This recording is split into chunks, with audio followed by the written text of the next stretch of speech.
So hi everyone, I am Sanjana. I work as an associate of Belong Research Collective, and I welcome you all to the 5th day of the inaugural edition of the xSDG conference, which is an initiative of Belong. A little bit about Belong.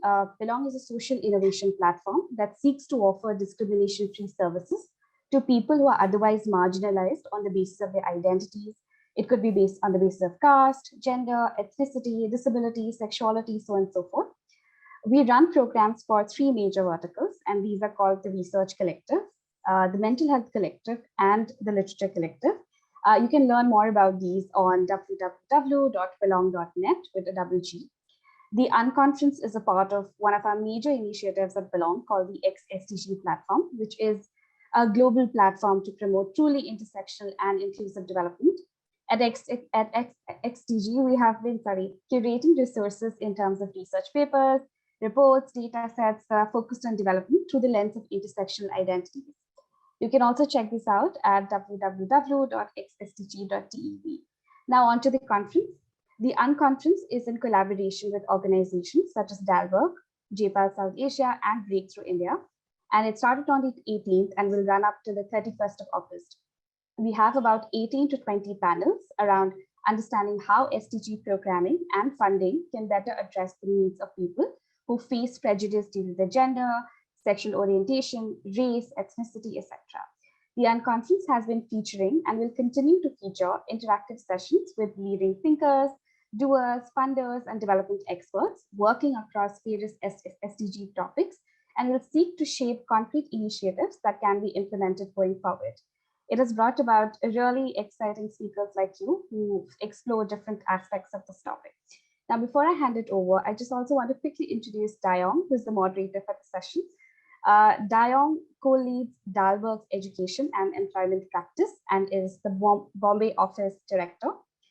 Dalberg Advisors is a strategy consulting firm focused on social impact. Dayoung has worked with a wide range of education actors, including nonprofits, school districts, and state education systems.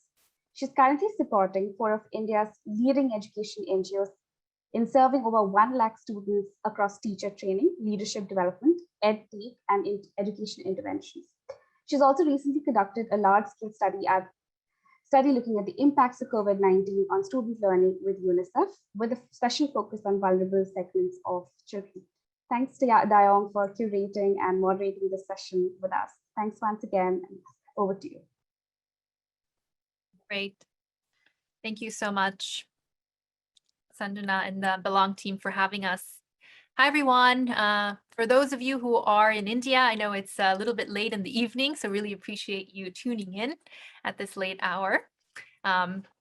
It's almost been about a week since Belong and Co have launched these xSDG UnConference conversations. And we thought we ought to have a discussion around inclusive education. As you all know, education has the potential to be a great equalizer, but too often it ends up reinforcing or merely exacerbating inequalities. Access to education is a fundamental human right in most countries around the world, but still in 2021, nearly 1 in 5 children and youth who are in the school-going age are out of school. And challenges are different for different groups. For girls, it may be social norms. For migrant children, it may be documentation requirements and bureaucracy.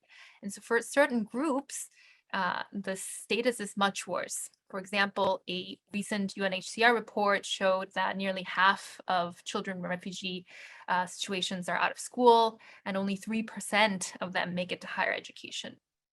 And we know that even when students have the same level of access, outcomes are vastly different. In the United States, for example, recent research shows that Black and Hispanic students consistently score lower on standardized exams on average than their white and Asian peers. They have up to a 10 percentage point gap in high school graduation rates. And even after achieving high level of education, we see huge differences. For example, white men who graduate from engineering degrees earn 11 times as much as Black women who have the same degrees. And we know that the COVID-19 pandemic has really exacerbated many of these inequalities for the worse in our education system. The study that Sanjana mentioned earlier that we did with UNICEF looked at the impacts of COVID on student learning in the Indian context and found that adolescent girls were 8 percentage points less likely to be using smartphones for remote learning. And 30% more migrant children reported poor mental health during this time than the national average, and 20% more were less likely to be learning on par with what they were doing pre-COVID.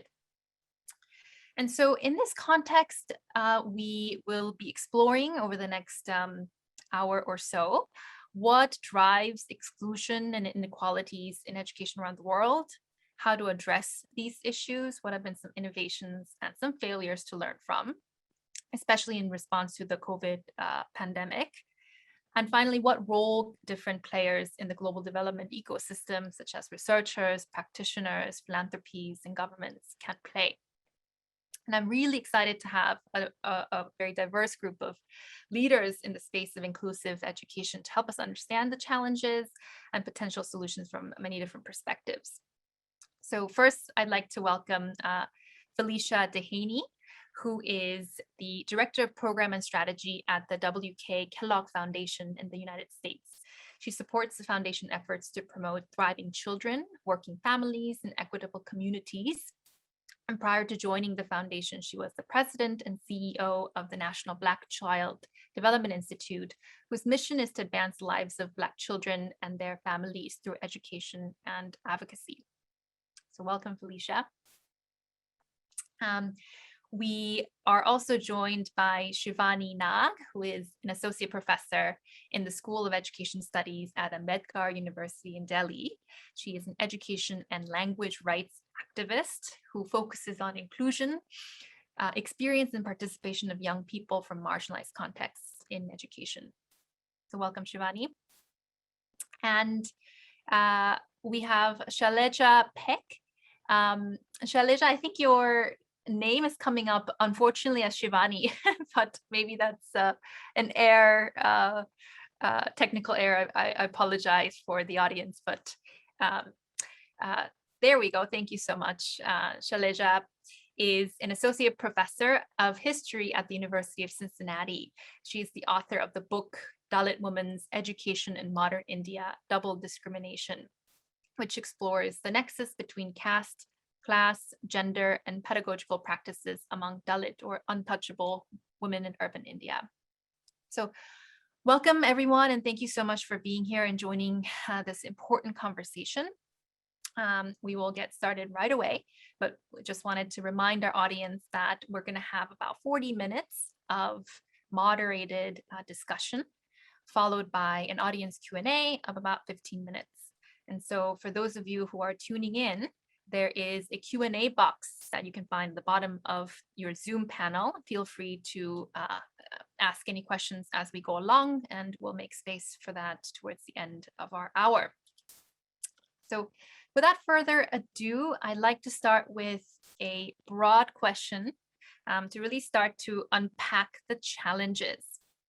And so maybe I'll start with you, Shivani, since you're nodding away. What are the drivers of inequalities in education, and how have you seen this manifest in the areas you work in? Then we'll go from there for the rest of the panelists. I mean, every time I think of the term inclusion, right? Or when we have these discussions around inclusion, the first thing that comes to one's mind is that shouldn't inclusion be the norm? I mean, why do we need to talk about inclusion? Isn't that an idea that should be the norm, that everybody is part of the education system? So we talk about inclusion because it hasn't been that way, and because there have been exclusions. So it's the, it is exclusion being the reality of our education systems that pushes some of us to then think about inclusion. So when we think of exclusions, the fact is that in different parts of the world, depending on who the powerful is, who the dominant is, they've used education as a tool to ensure that this dominance, this power through which they kind of validate their power. Any knowledge that legitimizes their holding of power, the concentrating of power with them, is something they will uphold, they will encourage, which also means to keep out of that knowledge, access, and production system anybody who poses challenge to this concentration of power, right? So it can be on the basis of race, gender, caste, class, and they all even intersect. I mean, these are not, in stylos, right? So the ability, disability discourse. So there are many more who are excluded than really included. It happens on different lines that intersect and come close together. And it happens through different tools. So for instance, I work in language, but through language, it is not just the linguistic minorities who are excluded, but language also becomes a tool to exclude classes and different castes in different ways, right? So, I mean, these all are aspects of exclusion that we need to see as what they are and an interaction with one another. Right, yeah. Yeah, thanks, Shivani. Shailaja, do you want to build on that, especially the point around exclusion not being just a single dimension, but really considering the intersectionality lens?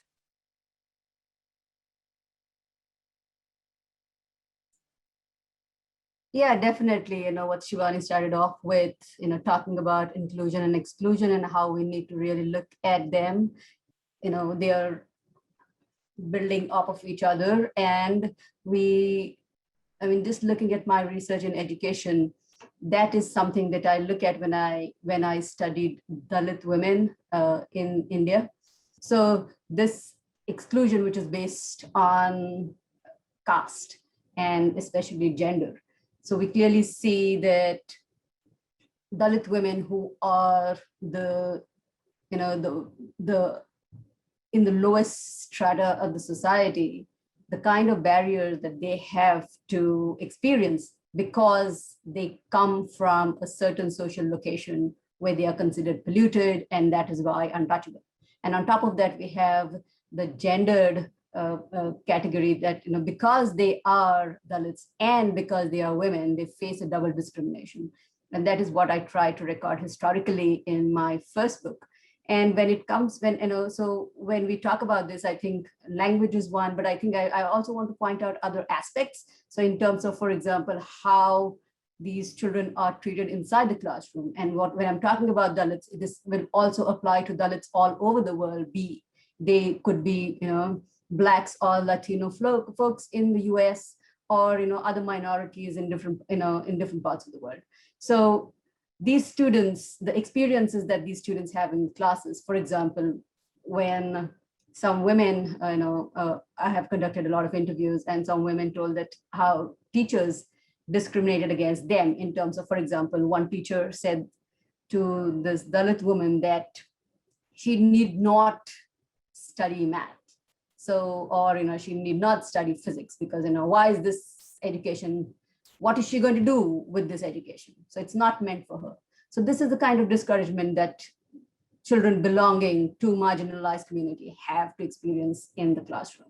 Teachers also use abusive language and exclude these students. And, for example, they call these students by their caste names. And so that is how they actually make these students more visible in the classroom. So, that is once again entrenching the caste system, even when most middle classes in India would want to talk about how India is casteless, but the reality is, far from this. So these are some of the ways in which we see students are discriminated against and oppressed in the classroom setup by teachers, by peers, and maybe other staff members. And certainly when we talk about these different oppressions in terms of, for example, caste, gender, class, religion, language, all of these are interconnected with each other. They cannot be considered, analyzed, and examined in isolation because they constitute each other. So when I talk about Dalit women, it is the oppression of caste, It is the oppression of gender and sexuality and class that oppresses these women even further. So we need to take into account their social locations and these positions that, for example, the women that I have been working with have faced, serious difficulties because of these problems. So they are very much interlocked. Yeah, thanks, Shailaja. I think it was really insightful to understand how the intersection of gender, caste, and then religion and all of these interplay, especially in the Indian context. But as you called out, this manifests in very different ways.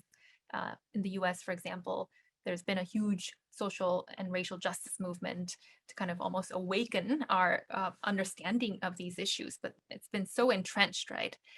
So over to you, Felicia, on how you've seen this manifest in the US context. Yeah, I will, agree with the panelists. And I think one of the things that,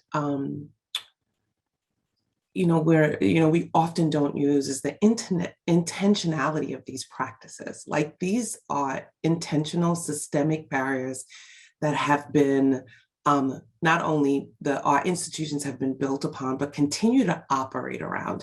And I think it's very important for us to call them out. It is not by accident. These systems were not placed there, haphazardly. These are intentional to isolate a group of individuals based on race, gender, class. And I think these systems need to be continually disrupted. And when you talked about the racial justice and the movements, I think it's very critical that we continue to lift these up and recognize that these movements have to be supported intentionally, and they have to be sustained.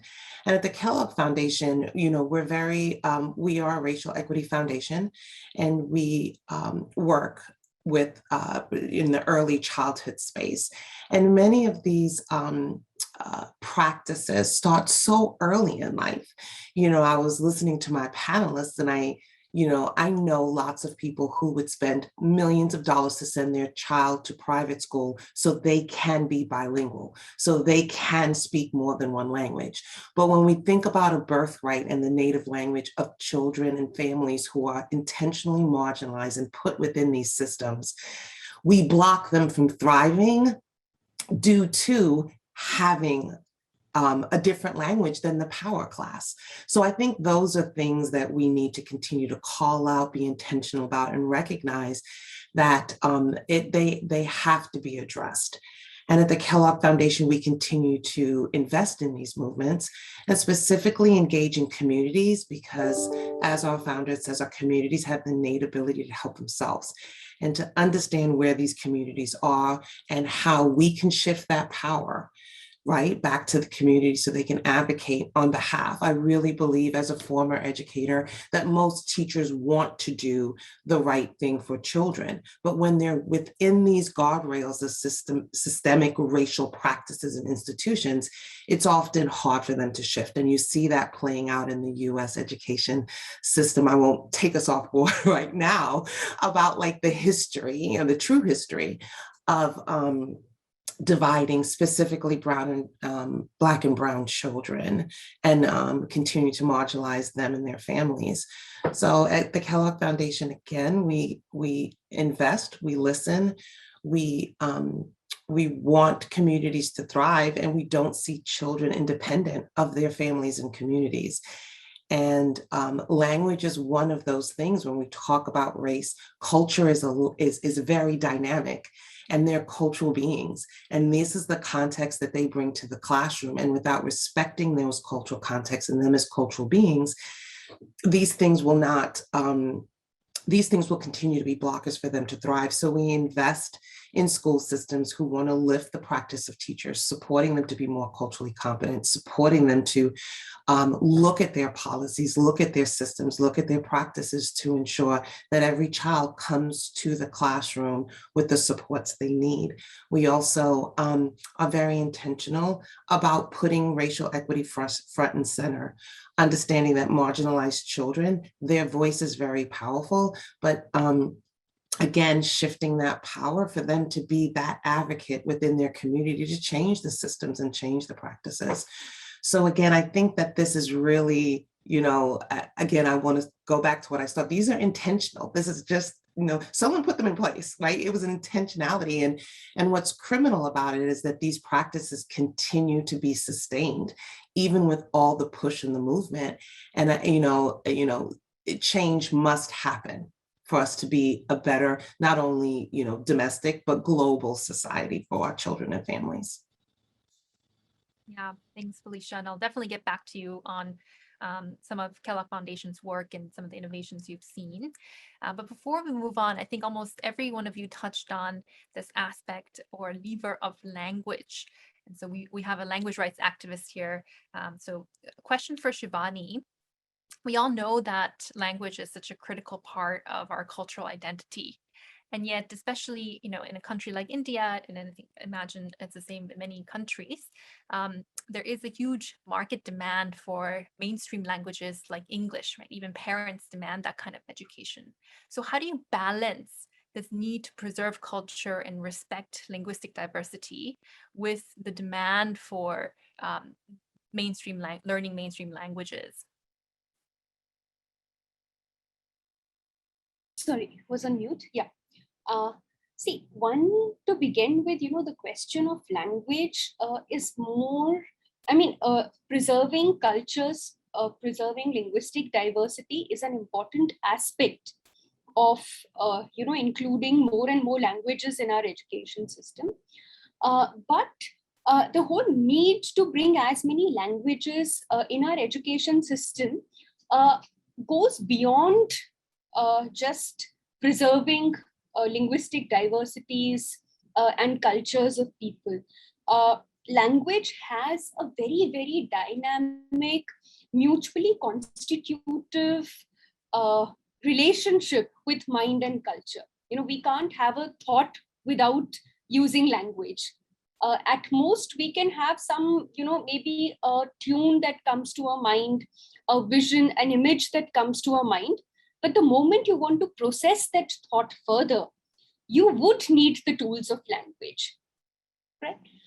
So one is that we need to understand how important language is for thought and for early years of education.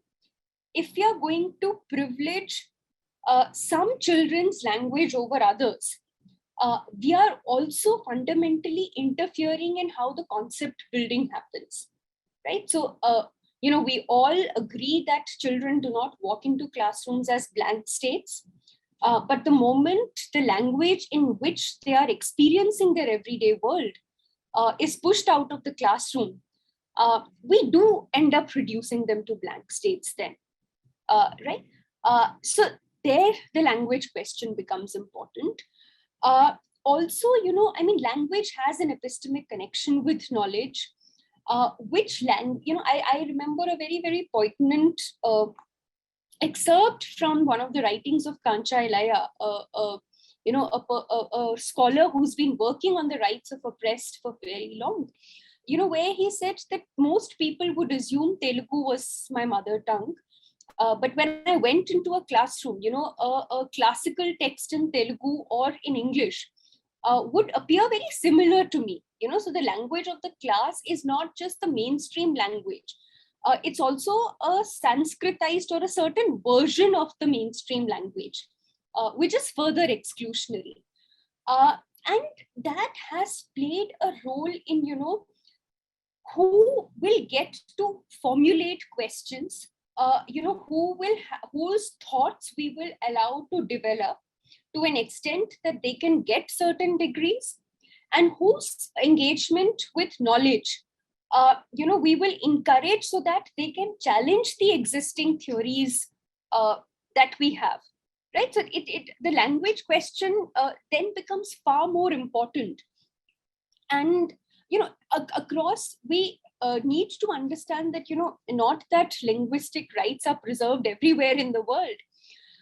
But, for instance, in India, there is a certain understanding that English is the language of education, or English is the language of, say, social sciences. But a lot of texts that, we as social scientists read were not even written in English originally, from Gramsci to Foucault to so many others, right? So here we are falling on this, absolute myth that a language, in which knowledge was not even necessarily produced all the time, has become the language of accessing that knowledge. Right? So that's not a very logical argument.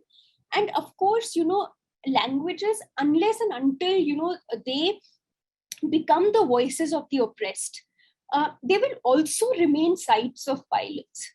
Sites of violence against a particular race, ethnicity, caste, as well as gender.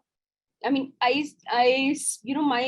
mother tongue, which is Kangri, or Hindi, which is largely spoken in northern India, are languages in which one can't speak about self without having to compulsorily identify with the gender. Right? So unless and so we have to look the hierarchy between the languages and even within a language, whether it's the Hindi of the upper caste male coming from a certain class, a heteronormative language. So what is that kind of language? So it's a complicated question, but which has to be engaged with, and it has to be engaged with from a perspective of not reducing it to some kind of a token inclusion, where it is, okay, let's be nice to this community and you can have it for these many years, because it does shape the way in which critical questions are asked, in which theories are written and challenged. And of course, it's a class question as well. So yeah. Yeah, I think it's important to understand, the negative ramifications and kind of how language can be also a weapon, as you said, to put people down. But just to press you on a little bit on this demand, right, for especially English, the government may even want to introduce linguistic diversity in the curriculum, but often parents really want English medium instruction. So what do you say to that? And how do you marry those two desires, practically speaking? Right.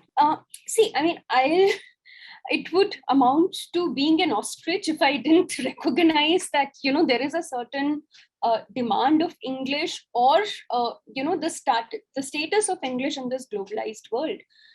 But, here, one thing is, I've worked in a resource consortium, which had one of its mandate was to kind of advocacy of mother tongue based multilingual education. And, having worked while I was doing my field research with some of the tribal communities in India, who had this chance to send their children to school where their tribal language was the mother tongue of the children. Initially, there was a resistance from the community itself, because they felt, for instance, if I look at the case of Odisha, there was a resistance saying that, if you teach our children only in Konda or Adivasi Odia, which are the tribal languages, you are keeping our children bereft of the benefit of Odia, which is the regional official language of the state.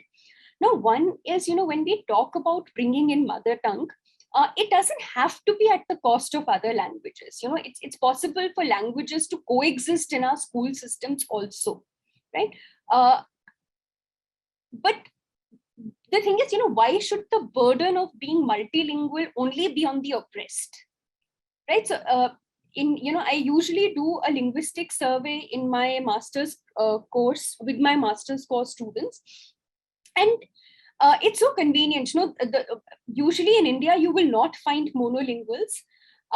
Largely bilinguals are those whose mother tongue is Hindi.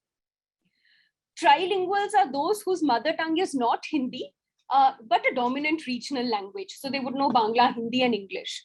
Multilingual are those whose languages are not even the official state languages, right? So the burden of multilingualism is on them. But once parents see that going to these schools which are multilingual, where the child will eventually learn other languages also, it's not fair for us to make this choice on part of the child, right? But where the child will get exposure to other languages, they do begin to realize that this child who is going to this mother tongue multilingual education school is actually learning more. Because like I said, language also has a class context. So in India, students who are going to regional medium schools or Hindi medium schools are not necessarily coming from, the better off socioeconomic background. So they are more likely to come from homes where they don't have exposure to English. Tomorrow, if my child goes to school, even if it is a Hindi medium school, say it's an English medium school, even if I talk to my child in Hindi or Kangri all the time, the child will have exposure to English via television, radio, social media, books, magazines, newspapers that come. But imagine the child, who's a first generation school goer, going from a oppressed, marginalized socioeconomic background to the school. There is no exposure to English that is there. So it's like me telling somebody, okay, I'm going to teach you German and maths and German at the same time, right? So they are unable to make those connections between their everyday world and their school concepts. So there is a certain, there is an important cognitive component that we need to understand when we are talking about language and these concepts. And this is a conversation that we need to have with parents. But of course, they will also have to be simultaneously other initiatives like making other languages also available as medium of instructions in higher education. As long as our higher education remains only in English, of course, parents will have these difficult choices. But let's recognize that these difficult choices, of either choosing between English and choosing between strong conceptual foundation, why this choice must only be forced on the already disadvantaged. We don't force this kind of a choice that you choose between English and concepts for those who are coming from privileged backgrounds. So, when we meet students in higher education, the fact is that those who are coming from government schools or who are coming from low, because of this demand for English, just one more point I'll add is there has been a flourishing of low-cost private English medium schools whose quality in many researches has been found to be worse than government schools. So most parents, they will still not be able to afford the elite English medium schools. So they are sending their children to these low-cost private English medium schools where teachers are not trained or, lacks the pedagogic knowledge to teach children. And they really suffer as they come to higher education, because of this lack of a strong conceptual base. So I just feel that the demand question is relevant, but it also needs to be put together with this, the language cognition relationship.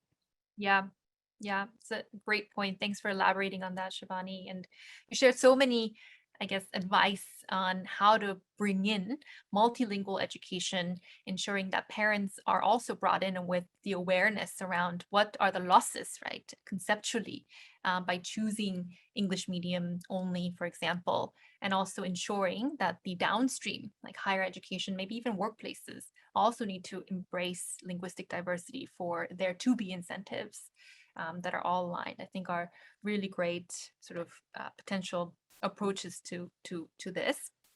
And wanted to hear from Felicia, as you started to already share, racial justice and equity is a core part of the Kellogg Foundation DNA, right? And I'm sure through over the years, you've seen lots of different investments, some succeed and some fail. So would love to hear from you. What are some approaches that you've seen work really well, as well as what are things that people have tried in this field that now over the years, don't work? Right. So I'll start with the things that don't work. What we've seen, I think that is a common variable, is when we make decisions based on the power system for communities. I think that is just the constant. And at Kellogg, we're very intentional to take a community-based approach. right? To listen to communities, to hear what they know best, what they need, how their children need to be engaged, what they need to ultimately thrive. So I would say there are lots of things that might not work the first time, and we expect that, right? Because there's no one prescription that's going to fit for each community. Zip code to zip code looks very different, as you know, in the US. But without including the community voice and community engagement, usually those programs do not do very well. You know, at Kellogg, we're very intentional about taking a systems approach. And, you know, in some of our bigger areas from research where we talked about the working with young children and from brain development and knowing that 80% of the child's brain is developed by 3. And that's information sharing. So a big push is really shifting this narrative that has been embedded within the culture and the practices in education, but across all of our bodies of work. And really being intentional to bringing the truth forward and supporting our grantees to be that advocate, to inform families, to inform these practices, to inform the access and options. So that's many of the programs that we support are doing that within their communities, really engaging their communities around that. Intentional practices around how programs are funded and the practices and policies that are embedded.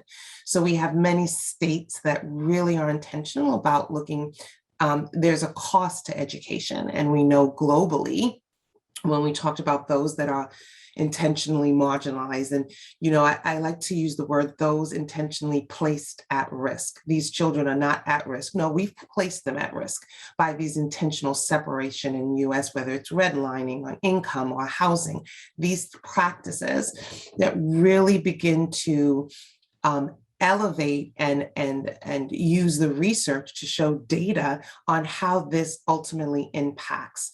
So we from the school funding formula to how student fees are paid, or how where you live, where your zip code, your tax bracket impacts the quality of teachers in your classroom. So that's a very intentional practice of ours. And then back to the cultural competence of educators. That is a big part of our portfolio and a big investment, and we see how that has been successful. One of the learning points that we realized, again, is the support systems for teachers.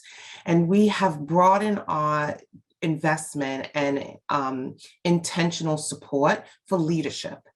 Leadership matters within these communities. How leadership decides and designs the systems and policies that the teachers and families enter are very important. The safety nets that are there, you know, being intentional, understanding the demographic of their families and of their students, and how many more teachers do we need to support. We're very intentional around not only supporting the bridging the gap between teachers of color in the classroom, but also leaders of color within those institutions that can bring that culture and those decisions that really inform better practices.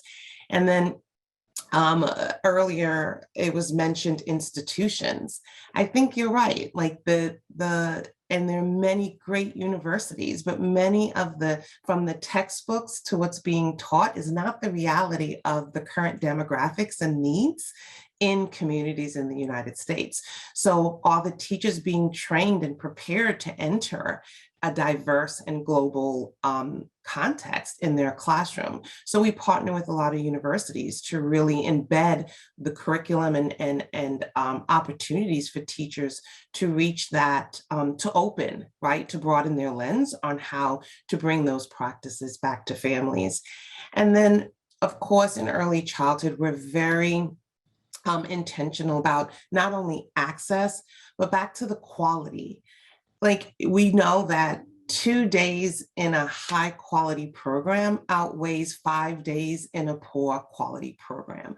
We know this. So we're very intentional to make sure that we're not only pushing for access so all children can start early, their families can work, their communities can thrive, but these are quality programs that it doesn't depend on how much your family income is or where the zip code or the funding or the whatever the context is in which you come from, but that you enter a classroom that is high quality, well financed, and the policies are there to support families. So those are things that we elevate. We see that are working. We have practices in at the Kellogg Foundation. We're a national foundation, so we fund in pretty much every state in the US. And we, again, there's not one model we prescribe to. And I think that's the flexibility and opportunity that we've learned very deeply at Kellogg, that what works in one state, in one community, cannot just be easily replicated, because again, the cultural context and the cultural beings within that community, within those schools, look very different. So we fund to allow the flexibility of programs to address the needs of children and families first. But again, without engaging those families and communities, we have a very big push on family engagement, listening to families, listening to their needs, listening to their access points or the safety nets that don't exist. And we fund those. We fund from government to nonprofit.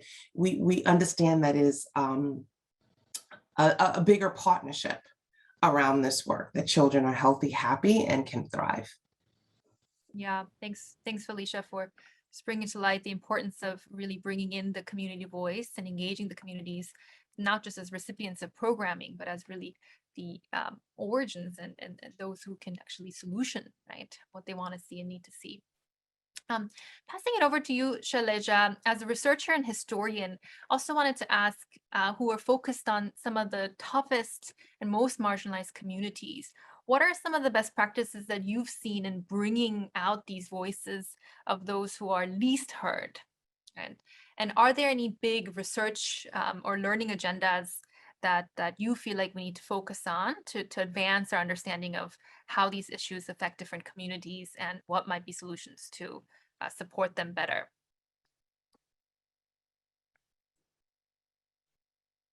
Yeah, that's a very good policy question, something that I do not directly work upon, but I have thoughts to share. So drawing on my research, I think, some of the most important hurdles, especially, for example, just our contemporary questions as we are dealing with the COVID pandemic. So one is, when we're talking about education and the COVID and during COVID, and, especially the experiences of the marginalized, especially the children, for example. So we need to look at the question of affordability, who exactly is able to seek education and access to education during these difficult times, right? So here it is the question of caste as well as class, because we clearly see that poor Dalits will not be able to afford, internet connections or phones or laptops and iPads and so on and so forth. So this education is not meant for them. This is very clearly how they are going to be excluded from this learning experience, and this is going to have a major hit on the community. And as it is, they are marginalized and poor and oppressed in so many different ways, and COVID is going to really amplify this impact.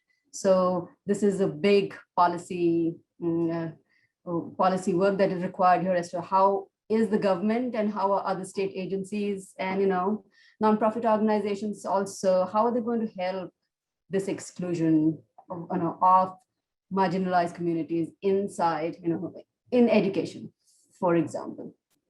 While thinking of this, I also think that the kind of experiences that children from marginalized communities have inside the classroom, especially because they belong to a certain social category, and what could be done in order to make them welcomed inside the classroom. And this is something, as a historian, when I look at documents, 200 years old, I find the same question that people are struggling with. And it seems that, oh, hasn't the clock moved at all since 200 years? So yes, we know that the population is increasing, our problems are different, but still it remains the problem of access and process of education at different levels. And we see how people have, so for example, when I look at social reformers from the 19th century or early 20th century, when I'm talking about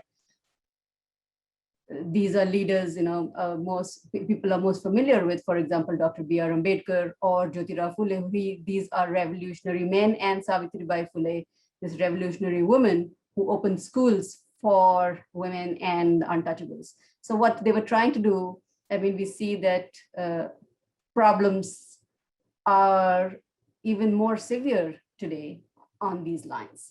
So working on these lines in matters of policy is very, very important.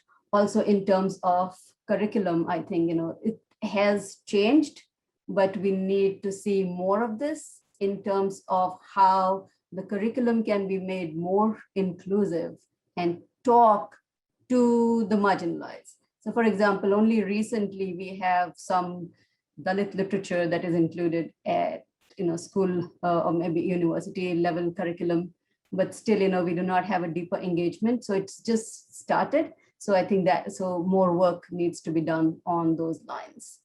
Third, again, is, for example, the medium of instruction and who is this medium of instruction serving, right? So it doesn't, both in terms of, the vernacular as well as English as a global language. What is the audience that we are looking at? And is the institution really able to cater to the students who are admitted in that particular institution? Do the students feel that they can,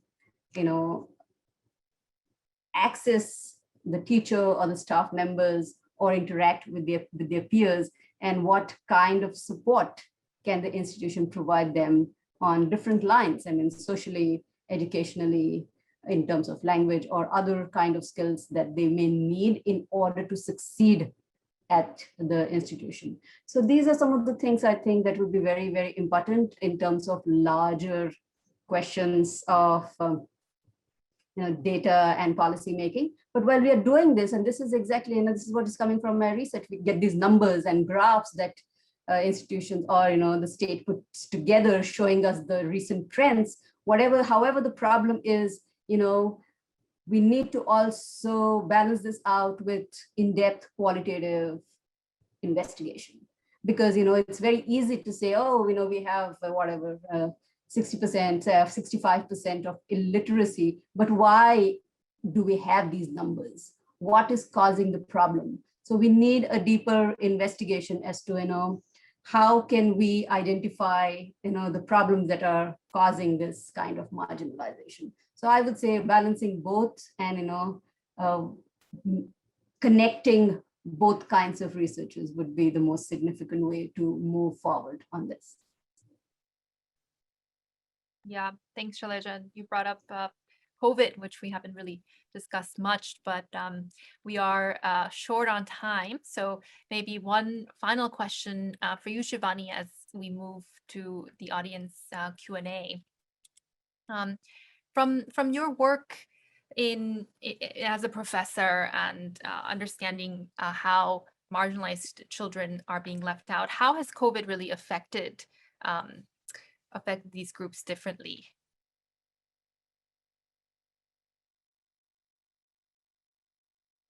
Sorry, I think you're on mute.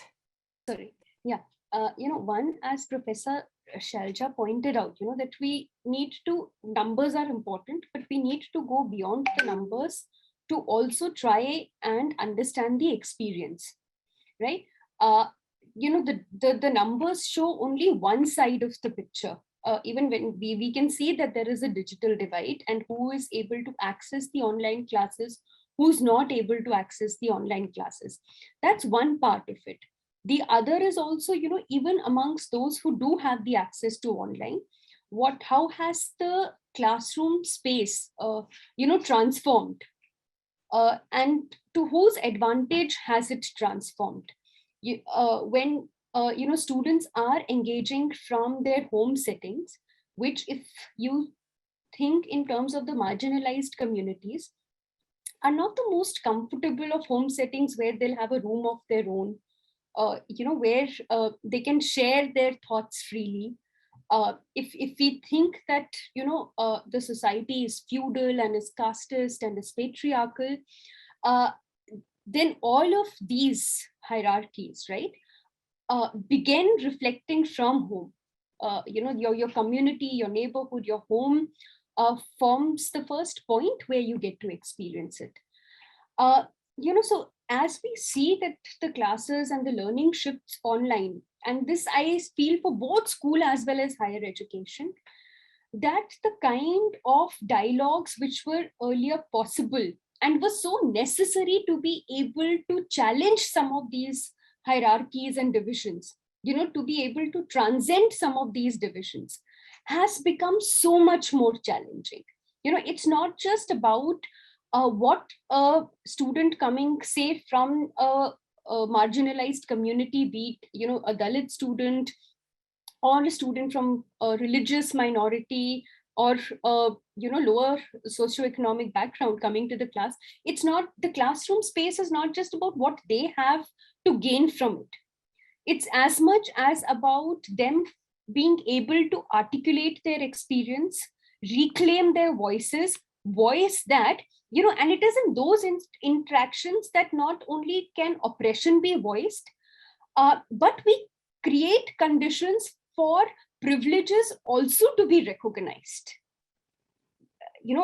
And which is so important for any kind of a meaningful dialogue to happen. It's important for me, if I have a certain, say, class privilege or a gender privilege, it's only when I listen that my privilege can stand challenged, right? So in the kind of mode of education that we have shifted to, the fact is that education has again become unidirectional. It's become text centered or lecture centered again, and whether we like it or not, there is a dehumanization that takes place when my students get reduced to boxes on the screen of the computer. I don't know whom to reach out to. I'm not so sure how my reaching out would be received, right? So, and they are not as comfortable in sharing even certain violences at home space that they could earlier. So definitely online has meant lack and denial, not lack. I completely agree with the term that Felicia has been using. These are intentional exclusions. Yeah. So online has led to certain intentional exclusions of the marginalized. And for them those who are still able to get an access, this access is only the entry level access. There has been a dynamic change in the nature of participation and the dialogic space that should ideally exist in a classroom, which makes forging of solidarities between different marginalized communities also that much difficult, which we could see university spaces at least becoming in India. Yeah, thanks, Shivani. I think so insightful to see and understand schools not as just unidirectional place for academic learning and consumption, but really where the voices of the oppressed, where privileges are exposed and recognized and solidarities are formed. All of these social learning and connectedness play such an important role of our education system. And I think in this moment, so much of that has been deprioritized and just singularly focused on mathematics and literacy, right? And so important to recognize that those very crucial elements of education need to be preserved, and how do we bring that in, even in this remote setting. Great. And so in the last few minutes, I do want to move on to audience Q&A, and I think we have some really excellent questions, and I'll just probably throw it in across our panelists to see if anyone has answers that they want to chime in with. But Tarun asked, what is the role that celebrating voices as opposed to just pointing out gaps can play? Are there communication campaigns that celebrate success, that are addressing this issue well. Felicia, did you want to come in here? See you nodding. Yeah, I think I mentioned earlier the narrative shift work that we've been doing at the Kellogg Foundation and really lifting the voices of our grantees. Please feel free to go on our website and see that and sign up for information. But it really is important because there is some really good work happening, and the community voices need to be heard in different ways. And we're very intentional about narrative shift and really pushing a narrative of change and of progress. So that's number one.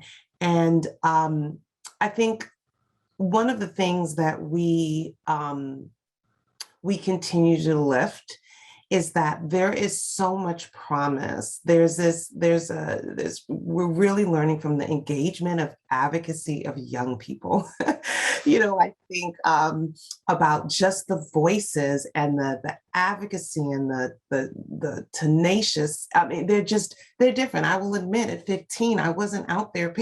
It's just a movement that we should pay attention to, and we should really keep them engaged and involved because we know that their voice matters both in advocacy and voting and change. And I think that's also an important movement to begin to lift and hear those stories authentically from them on how they see things shifting and then things that need to shift more. Yeah, thanks so much. Another question from an anonymous attendee. And maybe this one I'll throw it to Shailaja first, since you mentioned the importance of inclusive curriculum. In your experience, is it easy to spot biases against certain identities in school curriculum? Or is the variety of books and lesson plans so large that it becomes hard to track and biased content often slips through?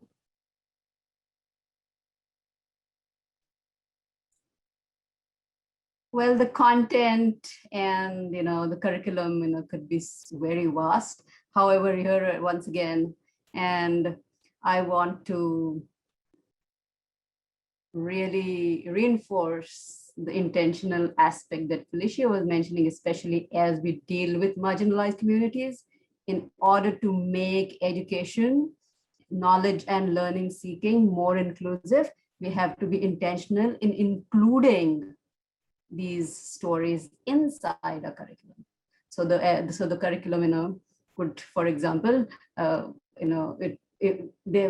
could be 10 books that students have to read at master's level, but out of these 10 books, we could have at least 2 or 3,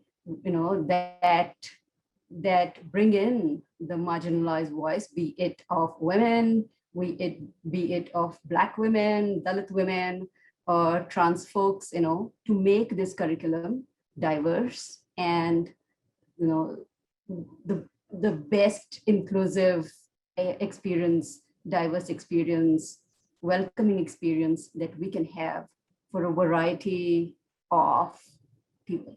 So it is, it also, it is the hands of people who work on the curriculum who could do this. And, they are the ones who need to be first informed. They are the ones who need to expand their mental faculties in how they are going to, how they will be able to support this change. So I think it is very, very important. Yeah, thank you so much. It's not about just neutralizing discriminatory or biased content, but really intentionally building in characters and protagonists and content that highlight and celebrate minorities and diversity. Exactly, and that is what has been lacking. So I just, I'm sorry I have to leave, but I want to end on that note that, this is the change that we see from a number of actors. And, they could, most of them, we see them at these higher levels. So they are the ones who need to take the responsibility of making the change rather than pushing it on the marginalized. Thank you very much. Thank you so much. Bye. I'll let you go. Bye. Thanks. Bye. Thank you. And I just want to add one note to that too. I think holding folks accountable for these industries. And I think, one of the things that we charge ourselves with at the Kellogg Foundation is when programs submit their funding request, whether it be curriculum or program implementation, who is doing the work? Who you're entering these communities, who on your staff, what does your staff look like? What is your own cultural competence to be able to enter these communities? Have you spoken to the communities? And when we talk about textbook, like who's the author and what's the context they bring? And I think, we do have that, we do hold that power to push that needle and hold folks accountable to not only what they're writing and the stories they're telling, but the people who they're involving within this development of these programs and these books. And, I will say this last thing, folks were saying in the United States for a long time, they were like, well, we can't find folks to help us with, this is pre-George Floyd, the recent, justice movement, people of color, we can't find them to hire and we need that support. And then all of a sudden, all of a sudden they're coming out of the woodworks. No, they were always there. But were you intentional about hiring them and bringing them on board and making it a critical part of your policies and your institutions, which is an accountability framework that I think we should begin to continue to push and hold them accountable for. Yeah, thanks. Thanks so much, Felicia. Any final words from you, Shivani? Sorry, you're on mute. Yeah, I just saw one last question posted actually on the chat, which I thought would be a useful note to end on, where it says, Preeti has asked this, I understand critical pedagogy as a counter voice to the mainstream curriculum. Does inclusion always means bringing it in the mainstream? In this context, how can we talk about bringing curriculum from center to periphery? Preeti, I get the question, and this is what it is. Like, who decided what the mainstream would be? For me, yes, because like I said in the beginning, we talk about inclusion because exclusion has happened, and mainstream so far has been defined by, shaped by, nurtured by actually a minority. For example, in the field of language rights, there is a very useful term that I've heard a language rights scholar Tove Skutnov-Kangas used, which is not minority, but minoritized, right? So we have groups who are not minority numbers, but the way power play has taken place, they have been forced to become minoritized. So why should not critical pedagogy be the mainstream? Why should certain discourses of inclusion, why should we look at an imagination where, say, trans narratives are at one end of the periphery, caste narratives are at one end of the periphery, because then that doesn't challenge the status quo. We need to challenge who will have the power to write theories, to pose research and academic questions, who will have power to define the world and the people in it.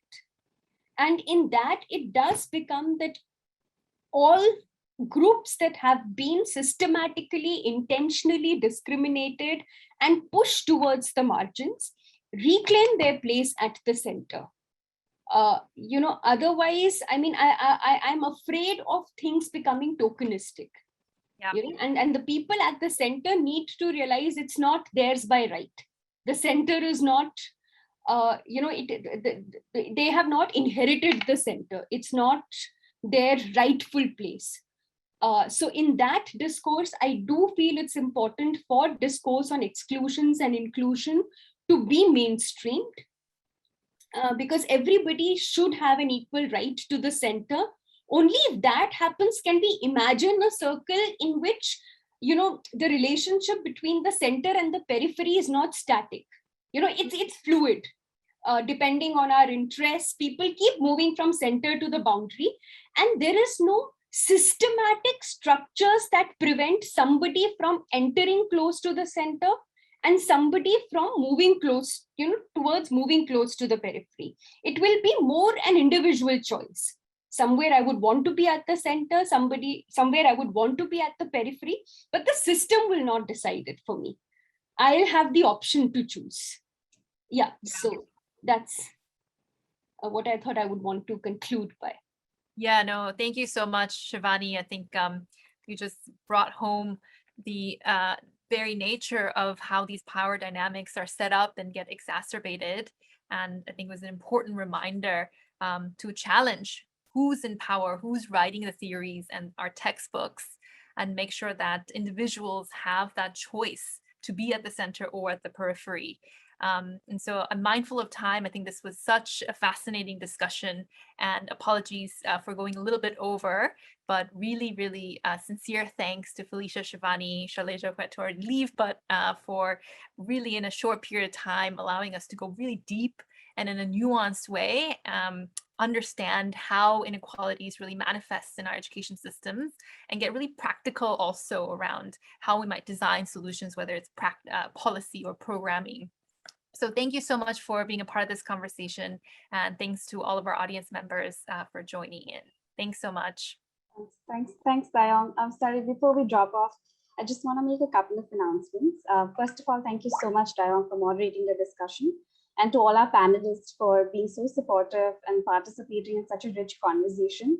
We recognize that these conversations need to be more accessible and reach out to a wider audience, which is why we've recorded the episode and we'll be promoting it in the future, and we'll keep you updated about the same. We also have a couple of really interesting sessions lined up for tomorrow. The first one starts at 2 o'clock IST, and it's a research showcase which is curated by JPAL, and that will sort of feature a lot of interesting papers that look at the quantification or identification of prejudice and bias, and also those papers that have produced evidence on interventions to mitigate these biases. Then we have another panel that is lined up for 4:30 p.m.